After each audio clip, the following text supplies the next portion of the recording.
Today I shall talk on a very important topic, national integration. And in order to understand national integration, it is essential that we should conceive a viable and a very good model, a framework to understand the challenges of national integration and the next futuristic situation in which India will have to face the problems of national integration as such. Now, what is this framework? How do we go about? At the outset, we should be very clear the definition or the concept of national integration, more so in the context of Indian situation.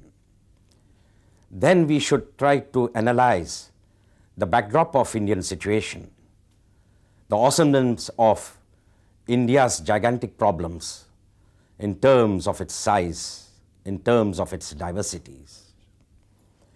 Subsequently, we should try to concentrate on a third very important factor, and that factor is why there is a need for national integration. Is it essential that India should concentrate on national integration? Should national integration be imperative? Should it be on the top agenda? And thereby, we will try to identify the indexes in the context of nation building process. Subsequently, we will try to look into the assumptions. There are certain assumptions which go in the making of national integration, more so in the Indian situation as such. Then we will try to look into the challenges. What are the immediate challenges? What were the past challenges? And what are the future challenges? And how these challenges have to be confronted with. Subsequently, national integration as a problem requires certain solutions.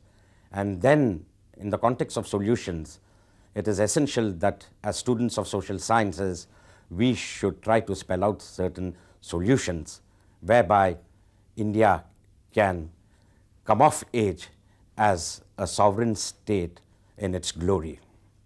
Now let us look at the definition and the concept of national integration. In the Western context, theoretically, the Western scholars have defined national integration from the perspective of their logic, the logic of ethnicity, the logic of religion, the logic of technology, and the parameters in which Western society exists. I would not like to take you to the Western experience. Let us look at national integration from the Indian experience. India is a product of 5,000 years civilization. And 5,000 years of civilization has evolved an ancient nation, and an ancient nation trying to emerge as a modern polity, and having accepted a modern polity based on, as all of you are aware of the fact, Westminster model, the challenges are many. Now, when we talk about Indian context in terms of the concept of national integration, what is this national integration? To me, as a social scientist, I feel national integration is integration of various forces, social, economic, political, cultural. All these forces have to merge and create a situation, create a setting whereby we can look forward for a national symbol. When you look at the national flag of this country, what do you look at that? Do you look at just a flag which flutters? Do you look at a flag which has different colors? No. This flag represents the unity of the people of India. This flag represents the unity and the solidarity of Indian people consisting of different communities for having a common cause, liberation from the British colonial period. That was the first starting step of national integration. To me, national integration, and I'm sure to all social science students, national integration would be adhering, searching for a national symbol a national identity. And therefore, a sovereign state like India needs the forces of national integration to create a new India. Sare jahan se acha Hindustan hamara. This is what I conceive of national integration as such. Now, when you look at the problem of national integration, you look at the backdrop, you look at the gigantic problems that the country has posed. An ancient civilization, as I had mentioned earlier, emerging from 5,000 years of experience, where religion, philosophy, and intellectual streams played, contradict with each other, complemented with each other, to produce a unique nation. And that unique nation is an Indian nation. And when you look at the backdrop of Indian nation, what do you look at the backdrop? In terms of size, India, if you look from Kashmir to Kanyakumari, and if you look from Kutch to West Bengal, India can be considered as a continent by itself. The continental dimension of this country is so awesome that it has produced a diverse culture, diversities in terms of religion. All religions of the world exist in this country. Indian civilization has the vitality, the strength to accommodate, to absorb religions from all over the world. The oldest religion of Zoroastrianism to the newest religion of Baha'i are all deeply rooted in the Indian soil. With a diverse culture, unbelievable diversities, 900 million people speaking different languages, more than 1,000 dialects, having different beliefs, different traditions, has produced yet what we call an Indian culture. And this Indian culture has to be protected in terms of creating a human India, in terms of creating an egalitarian India, in terms of creating a democratic India. So the challenges, the backdrop is there. Now, as a social scientist, my simple problem is when we analyze national integration is confronted with pluralism of India. Indian society is a pluralistic society. It is like a bouquet of flowers that you look around. Diverse cultures make a unique culture. It is this unity in diversity that is the essence of Indian nation. And the heterogeneity of our society demands the logic of a process that we have to start in terms of creating a conducive environment to create the process of national building in terms of national integration. Therefore, the diverse social cleavages of India necessitates us to go in for national integration as an immediate and an urgent agenda. Then I would like to take you to why, what are the components of national integration? How does it help India? How does it help a nation? Now, Indian context, let us look at national integration. As a student of political science, or even if you are a student of history, or student of sociology, or matter of fact of social science discipline, national integration is essential in terms of nation building process. Nation building process requires the process of national integration. Why? Because I look at national integration from the perspective of a process which leads to modernization, a process which leads to development, a process which leads to the fulfillment of a nationhood to nation, and from nation to sovereign state. India, that is Bharat, and that is the goal of national integration. Third, national integration is very important for the simple reason that national integration creates a culture of democratization. Now you may wonder, how can national integration create a culture of democratization? National integration is an instrument in the nation building process which creates mass mobilization, mass polarization. It brings out the subaltern politics and subaltern culture of Indian nation to the surface, and thereby it creates a national identity. And this social mobilization, political mobilization, cultural mobilization, economic mobilization is essential for a developing state, a developing nation like India. And this is where national integration can play a very, very important role.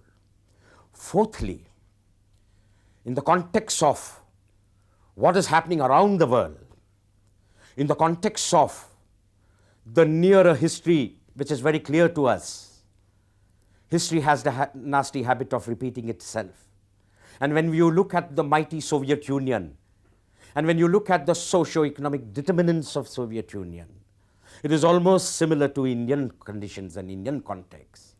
But then when you look at Soviet Union and the collapse of Soviet Union, the balkanization of a big mighty nation, because of the conflicts, because of the confrontation, because of the subnationalism, because of sub-regionalism, we have to be careful with this history, which is just of recent past. And as I said, and I would like to emphasize, history has the habit of repeating itself, and we cannot afford, India cannot afford this sort of a thing. Remember the great Sardar Vallabhbhai Patel. Remember Sardar Vallabhbhai Patel, who was known as the Iron Man of India. With his wisdom and with his political knowledge, he could integrate 500 princely states into an Indian union. And therefore, in the Indian constitution today, we can proudly claim and say, Article 1 clearly states that India is a union of states. But then the problem of balkanization can be there. But the Indian people, the masses, the native wisdom is very strong. In spite of our divisions, in spite of our wide varieties of traditions, Indians have this psyche of unity. And when we look at India, we always consider India as Mera Bharat Mahan. This is it. That is where we have to be very cautious. And therefore, it is in this context we have to look into the whole concept of national integration and try to take certain precautionary measures. Now, what are the assumptions which I talked about in my framework? When we talk about national integrations, it is assumed that national integration is uniformity. No, it is not uniformity.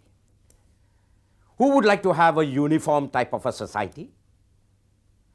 Even if I'm not a social scientist, as a citizen of this country, I would like to see a diverse culture coming together. So when you don't talk about uniformity, then what is national integration? You may pose a question to me. National integration stands for unity. And as our great leader Jawaharlal Nehru once said, and still his saying is very persistent and pertinent, unity among diversity. That is what is needed. When we talk about national integration, we need fusion and not assimilation. We need solidarity. And this is where the greatness of national integration comes into the picture. Respect for different cultures, respect for different beliefs, respect for different religions. And this is where India comes of age. And the task is very awesome, challenging. Therefore, now let us look at the challenges that national integration poses. What are the immediate challenges? But then when we go back to the history, 50 years ago, when India emerged as a modern state based on the Westminster model called the parliamentary system, our constitutional fathers were wise men. Constitutional fathers, in their wisdom, looked into the posterity, looked into the future generation, and they gave unto us an India whereby they could sense that the dangers of disintegration can be repeated, and they took all the precautions. How can we forget the scars of partition? And we would not like to have the scars of partition. We would not like religion to be an instrument of destruction. We would not like religion and caste to be instruments of division of this country. A country which struggled for 200 years from the British colonial period, whereby the colonial masters used all techniques of divide and ruled the country. We took all the precautions not to repeat the same mistake. Therefore, constitutional fathers took into consideration the logic of national integration in the terms of institutional building. And in the terms of an institutional buildings, they gave to us one of the finest, longest, lengthiest, and the most comprehensive sacred document, we the people of India who are sovereign, the Indian Constitution as such. So therefore, the first challenge to the whole concept and the process of national integration is the question of religion. As I mentioned, we are a nation where we have the strength of preserving and nurturing and culturing all religions. History has given us the testimony. No society in the world, no nation in the contemporary scenario has such vitality, as I mentioned earlier, whereby religions of all the worlds are cultured and nurtured here. Take the oldest religion, the Zoroastrians, the Parsi communities who have migrated from Iran 1,000 years ago and took shelter in this great country as refugees. And mind you, they can be considered as the first refugees. The psyche and the psychology of Indian civilization had the capacity of national integration. And when the Parsi communities came as refugee, Indian civilization accommodated them. And today, if Zoroastrianism as a religion is alive, it is only in the country, in India, that it is alive. That is the greatness of Indian civilization. So the oldest religion to the newest religion of BRAOU, and Christianity with its beautiful teachings. If Mother Teresa could become a saint in this country, a karma yogi in this country, it is the culture of this country that has given the finesse to the teachings of Christianity. If we could produce the Sufi saints, if we could produce the glory of Islam, it is the culture of this country which has produced the glory of Islam. So from religious point of view and from various religions, India is a society where we have given a conducive environment for these religions to play their effective role. But then we should be careful. Sometimes it happens. The world history has shown, Indian history has shown, sometimes religion can play a negative role. All communities have produced their fanatics. There is no rule of exceptions. And it is here that fundamentalism can create problems. And religion, when it can create problems in terms of division of community, then that is the greatest challenge to the concept of national integration. So it is in this context I shall reserve my comments in terms of what ought to be done in the context of understanding of all religions. I am an optimist. We need not be cynical. The strength of all religions will try to create a new secular India. And secularism always is a healthy practice when you have many religions existing in our society as such. Second great challenge I would like to share with you is the challenge of regionalism. Now, I would like to make my point very clear.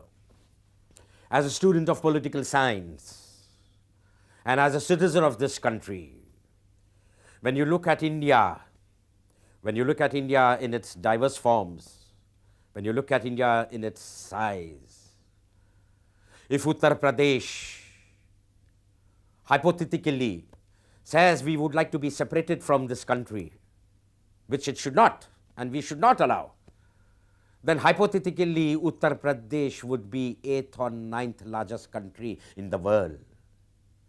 I am trying to bring out this point to you from the logic of the size of India's federal system. Regionalism should not be looked down. Regionalism is not something anti-democratic. Regionalism is not something anti-Indian. A heterogeneous society obviously has to bring out the forces of regionalism.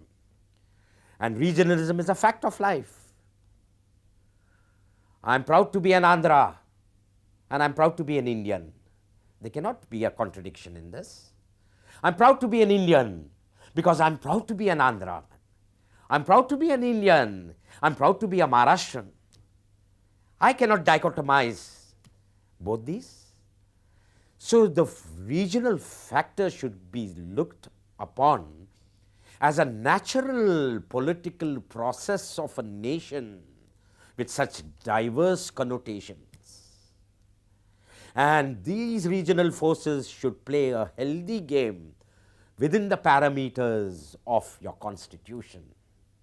And if it goes beyond the constitutional limits, then I agree with my critics and a school of thought which says that regionalism can be a danger.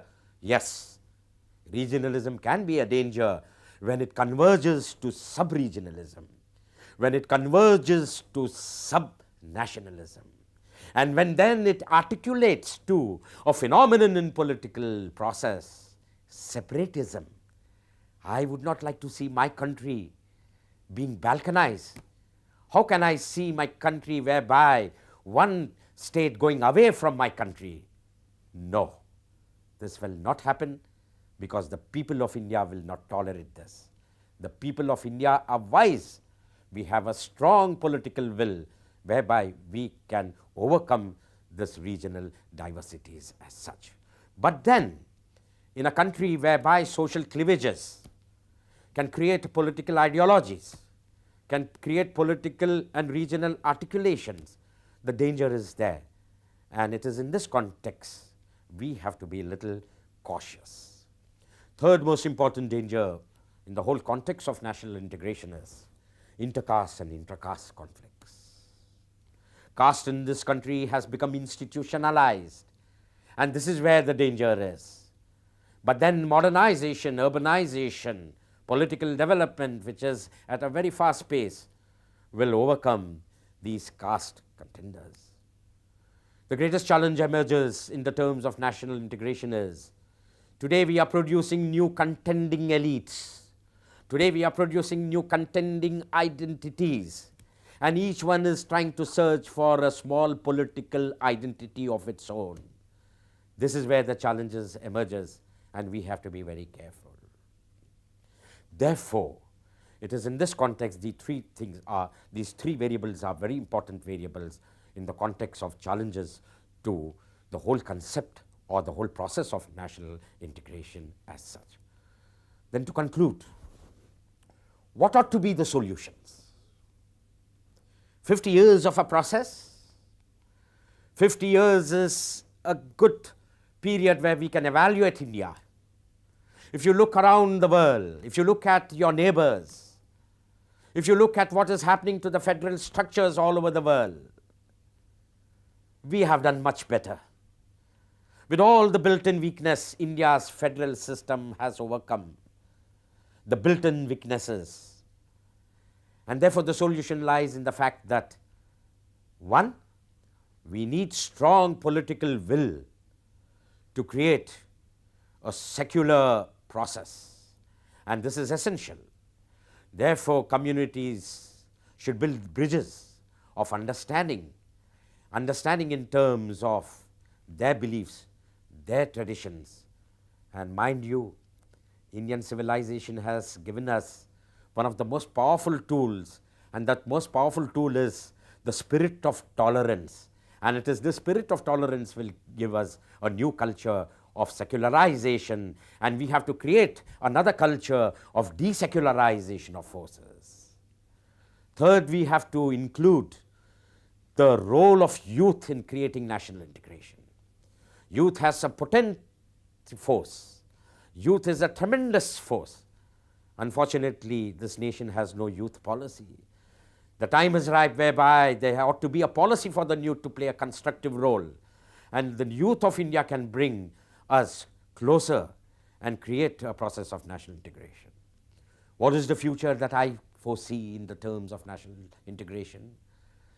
Globalization and liberalization, and a new political order which will emerge in terms of coalition politics may challenge the very foundations of national integration, but I am confident, I am sure the wisdom of my native people of India, their native wisdom, the wisdom of the political leaders, the strength of the bureaucracy, the strength of intellectual wisdom will keep India intact in terms of national integration.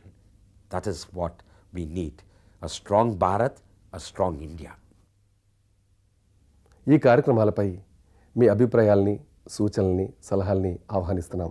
మా చిరునామా the director, audio visual production and research centre, doctor BR Ambedkar open university, professor G Ramareddy Marg, road number 46, Jubilee Hills, Hyderabad 500033.